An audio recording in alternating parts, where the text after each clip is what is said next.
I want to address the grief that we are all feeling. In my field, which is bioarchaeology, it's the excavation of human remains and the study of them. I find that for me, meditating on death is very important because it sort of forces us to value the way that we live our lives, because we are all going to die. Sorry, in case it's spoiler alert. And Elizabeth Kubler-Ross, who is a psychologist, came up with the 5 stages of grief.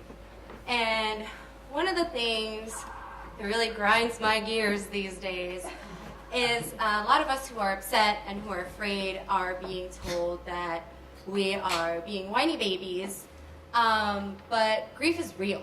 And it doesn't have to happen because someone has died. You feel grief when you break up with someone.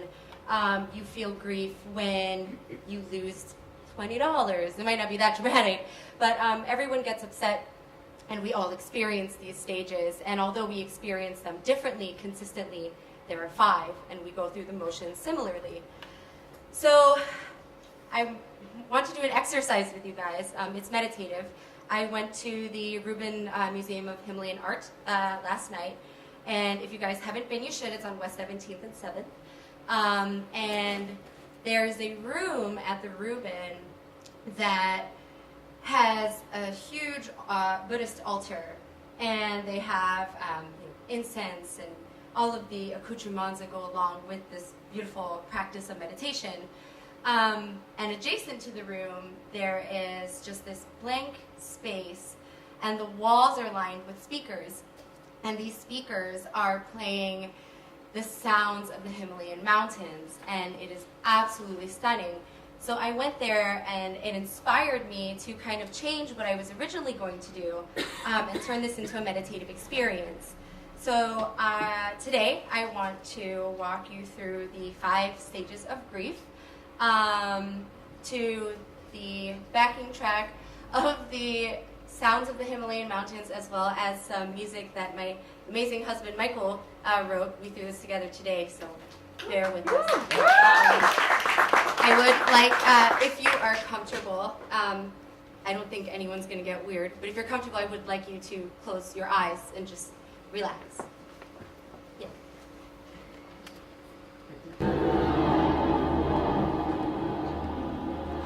At first, there is denial. It helps you to survive the loss. In this stage, the world becomes meaningless and life no longer makes sense. You are in shock and you are numb. You try to find simple ways to get from A to B, from your bed back into your bed. Yet there is a grace in this denial.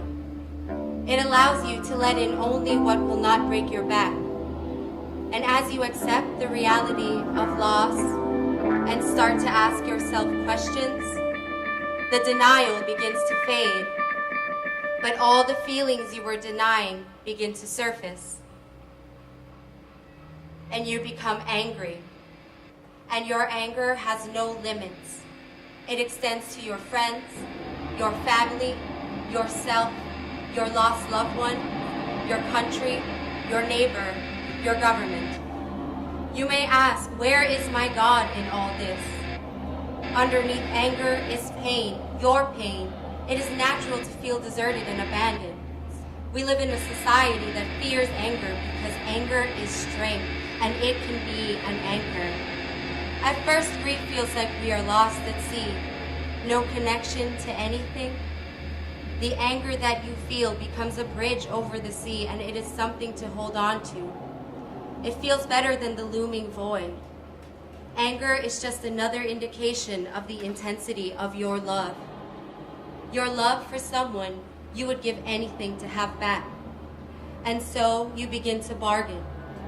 In the past, you remain trying to negotiate your way out of the hurt. These stages, do they last weeks or months? Can they last for minutes or hours?